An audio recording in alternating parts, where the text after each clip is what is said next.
চুরি দুর্নীতির সঙ্গে যুক্ত কাউকে ছাড়া হবে না, হুঁশিয়ারি দিয়েছেন প্রধানমন্ত্রী। ঠিক, সঠিক কথাই তো বলেছেন। তার চাক্ষুষ প্রমাণও মাননীয় প্রধানমন্ত্রী দেখিয়ে দিয়েছেন। এই রাজ্যের শুভেন্দু অধিকারী, যিনি চুরি করার টাকা তাওয়ালে মুড়িয়ে নিচ্ছে, কাগজে মুড়িয়ে নিচ্ছে দেখা যাচ্ছে, দেখার পরেও শুভেন্দু অধিকারী সিবিআই তার খাতায় নাম থাকছে, রেজিস্টার এফআইআর এর নাম থাকছে, সেখানেও তাকে গ্রেপ্তার করা হচ্ছে না। এটা থেকে প্রমাণিত যে চুরি দুর্নীতি মানে যারাই করবে তাদেরকে ছাড়বে না, এটা থেকে প্রমাণিত। এখন দর্শক দেখছে, যারা এ সমস্ত দেখছে ভাবছে তারা বাকিটা বুঝে নেবে। শুভেন্দু অধিকারীতে চাক্ষুষ প্রমাণ। কিন্তু শুভেন্দু অধিকারী তো একদম হুঁশিয়ারি শুনে তিনিও বলছেন কাউকে ছাড়বো না, শুধু জয় শ্রীরাম হবে চারিদিকে। হ্যাঁ, ওই জয় শ্রীরাম বলবে আর শুভেন্দু অধিকারী বাড়িতে গিয়ে নাচানাচি করবে। জয় শ্রীরাম বলবে, পেট্রোল পাম্পে যাবে, 60 টাকার পেট্রোল পাম্পটা 105 টাকা দিয়ে কিনবে। জয় শ্রীরাম বলবে 650 টাকার গ্যাসটা 1100 টাকা দিয়ে কিনবে। জয় শ্রীরাম বলবে আর ওই লোকের চাকরি চাইতে আসবে আর বলবে জয় শ্রীরাম বল। মানুষ যখন কাজ করে না, মানুষ যখন মানুষের পাশে দাঁড়ায় না, যখন মানুষের প্রশ্নের উত্তর দিতে পারে না, তখন এই জয় শ্রীরাম বলে প্রশ্নের উত্তরটাকে কাটিয়ে যাওয়ার একটা রাস্তা। অমিত শাহ রাজ্যে এসে বলেছিলেন 35টা সিট লাগবে, তার রাজ্য নেতাদেরকে হিসাব বেঁধে দিয়েছিলেন। মোদী এসে বললেন 42-এ 42টাই জিতবো লাগবে। আমরা এটা ভেবেছিলাম যে 42টা নয়, আমরা ভাবছিলাম মোটামুটি হয়তো 80 থেকে 90টা পাবে, কিন্তু উনি বললেন 42। সারা দেশে আমাদের ধারণা অল ইন্ডিয়ায় মোটামুটি 80 থেকে 90টা পেতে পারেন। তা মোদী সাহেব যখন বলেছেন 42টা পাবেন, তাহলে হয়তো 42টাই পাবেন সারা দেশে। সারা দেশে উনি বলেছেন 400-র উপরে সিট পাবো, পার্লামেন্টে দাঁড়িয়ে বলেছেন। না, পার্লামেন্টে দাঁড়িয়ে উনি বলতে শোনা গেছিল যে 360টা পাবে। তো নরেন্দ্র মোদীর কথা অনুযায়ী যদি 360টা হয়, নরেন্দ্র মোদী 2021 সালে পশ্চিমবাংলায় ইলেকশনের আগে এসে বলেছিলেন যে 200 সিট পাবে। তো তার আমরা দেখেছিলাম 38% রেজাল্ট কাজ করেছিল, অর্থাৎ 38%, মানে 238% হলো 77, সেই 77 মানে 38% হলো। অর্থাৎ যদি এখন 360 বলে পার্লামেন্টে দাঁড়িয়ে নরেন্দ্র মোদী, তার মানে নরেন্দ্র মোদীর প্রিভিয়াস রেকর্ড অনুযায়ী সারা ভারতবর্ষে সে পাবে 140টা। মানে মোদীর হিসাব অনুযায়ী সারা ভারতবর্ষে 140টা পাবে, কারণ 360-এর 38% হয় 140টা। প্রধানমন্ত্রী বলেছেন যে মোদী বাংলায় এই মাস দেওয়ার কথা বলেছিলেন, তা করেছেন। মোদীর গ্যারান্টি মানে প্রতিশ্রুতি পূরণ হওয়ার গ্যারান্টি। একদম তাই, প্রতিশ্রুতি তো পাবে, আর তো কিছু পাবে না। মোদীর গ্যারান্টি তো প্রতিশ্রুতি, এটা ছাড়া কিছু নেই। মোদী মানেই প্রতিশ্রুতি, বিজেপি মানেই ঢপবাজি, এটা মানুষ জেনে গেছে। মোদীর প্রতিশ্রুতি ছাড়া, ঢপবাজি ছাড়া সারা ভারতবর্ষে আছেটা কি? मोदी के पास क्या है? ढॉप है। मोदी के पास क्या है? आश्वास है, और कुछ नहीं है। मोदी झूठ बोलता है, झूठ सिखाता है, और वो जो बड़ा बड़ा दिल्ली का नेता है, ये लोग छोटा छोटा बंगाल का नेता को भी सिखा लेता है। तो ये लोग सीख के बोल रहे हैं, अभी थोड़ा डेवलप हो रहा है इन लोग का। নরেন্দ্র মোদী বলছেন যে তৃণমূলের শাসনে, মাওবাদী মানুষের শাসনে কাঁপছে সন্দেশখালীর মা বোনেরা। না, ঠিক ঠিক, সন্দেশখালীর বলার আগে তাদের তো মণিপুরে যাওয়া উচিত ছিল। সারা বাংলায় ইলেকশন আসছে, এতবার আসছে, অমিত শাহ আসছে, মোদী আসছে, শুভেন্দু অধিকারী এখানে বাঁদরের মতো লাফাচ্ছে, তা মণিপুরে কেন যাচ্ছে না? মণিপুর তো সারা দেশের মাথা হেট করে দিয়েছে, সারা বিশ্বের কাছে, সারা পৃথিবীর কাছে। মণিপুর এমন একটা রাজ্য, যে রাজ্যের যে অবস্থা সেটা সারা বিশ্বের মাথা হেঁট হয়ে গেছে। সেখানে মোদী কেন যাচ্ছে না? সেখানে অমিত শাহ কেন যাচ্ছে না? সেখানে শুভেন্দু অধিকারী কেন যাচ্ছে না? তারা বাংলায় এসে নাটক করছে। সন্দেশখালীতে কিচ্ছু হয়নি, এটা ফেক এলিগেশন, এর সাথে সত্যতার কোনো প্রমাণ নেই। সেখানকার আপনার চ্যানেলেই আমরা দেখেছিলাম যে আপনারা সাক্ষাৎকার করেছেন ওই গ্রামে মা বোনরা, তারা বলছে আমাদের এখানে এমন কোনো ঘটনা ঘটেনি। উল্টে শাহজাহান শেখ সে মা বোনদের সম্মান করত এবং তাদের বিভিন্ন হিন্দুদের অনুষ্ঠানে সে আর্থিকভাবে তাদেরকে সহযোগিতা করত। অর্থাৎ এটা ক্রিয়েট করা নিউজ, ম্যানুফ্যাকচার করা নিউজ, সন্দেশখালী ইস্যু।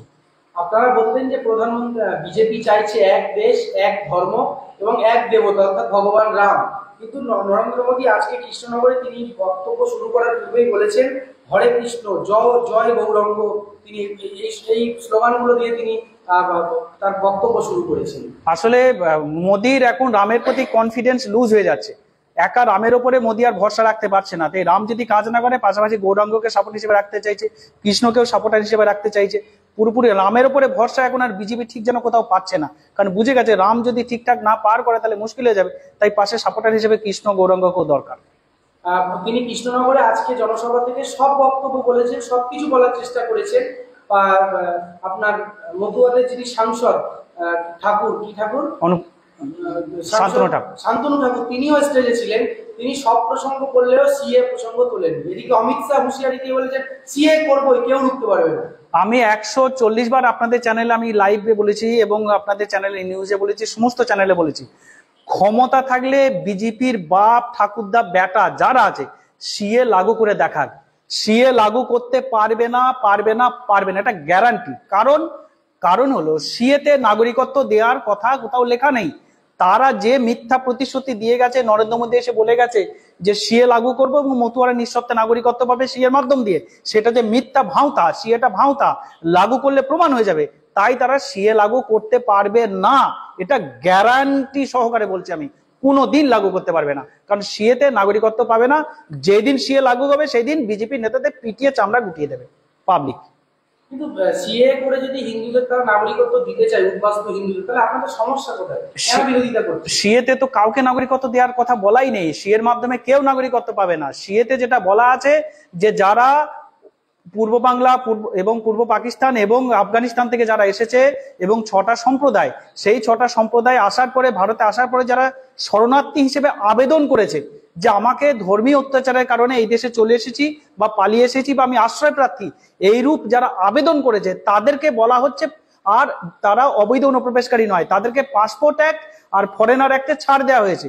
সিএতে বলছে যারা পাসপোর্ট অ্যাক্ট আর ফরেনার অ্যাক্টে ছাড় পেয়েছে, যারা ছাড় পেয়েছে তারা আর অবৈধ অনুপ্রবেশকারী নয়। অর্থাৎ সিটিজেনশিপ অ্যামেন্ডমেন্ট অ্যাক্টে কোথাও নাগরিকত্ব দেওয়ার কথা নেই, যেটা আছে যারা আবেদন করেছে তাদেরকে অবৈধ অনুপ্রবেশকারী নয় সেটা বলা আছে। সারা ভারতবর্ষে জয়েন্ট পার্লামেন্টারি কমিটি রিপোর্ট অনুযায়ী 31,313 জন আবেদন করেছে, আর পশ্চিমবাংলার আবেদনের সংখ্যা হলো মাত্র 147 জন।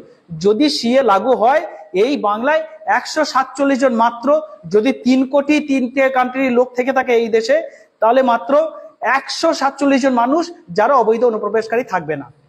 আপনারা বলছেন যে কেন্দ্রের বিজেপি সরকার রাজ্যের উপরে বঞ্চনা করছে, রাজ্যকে কিছু দিচ্ছে না। এদিকে গতকাল আমরা দেখলাম যে মুখ্যমন্ত্রী আরামবাগে এসে প্রায় বাংলায় 7,000 কোটিরও বেশি প্রকল্পের উদ্বোধন করেছে। সেখানে রাজস্বগুলো সেন্ট্রাল গভর্নমেন্ট নিয়ে যাচ্ছে, আমাদের এখান থেকে ট্যাক্স গুলো, মানুষের ট্যাক্সের টাকা তারা নিয়ে যাচ্ছে, নিয়ে যাওয়ার পরে বগল দাবা করে টাকাটা রেখে দিচ্ছে আর টাকা দিচ্ছে না।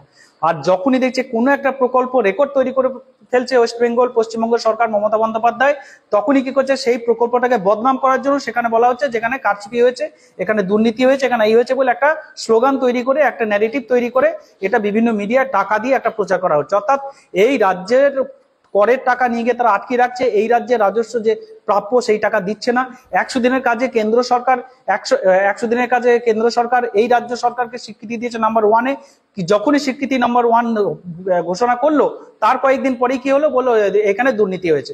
অর্থাৎ প্রত্যেকটা স্কিম, যে স্কিমগুলো সেন্ট্রাল গভর্নমেন্ট নাম্বার 1 বলতে বাধ্য হচ্ছে, তারপরেই সেই স্কিমটাকে উদ্দেশ্য প্রণোদিত ভাবে বদনাম করার জন্য কি করছে, সেই স্কিমের একটা দুর্নীতি যোগ করে মিডিয়া একটা ন্যারেটিভ তৈরি করে দিচ্ছে।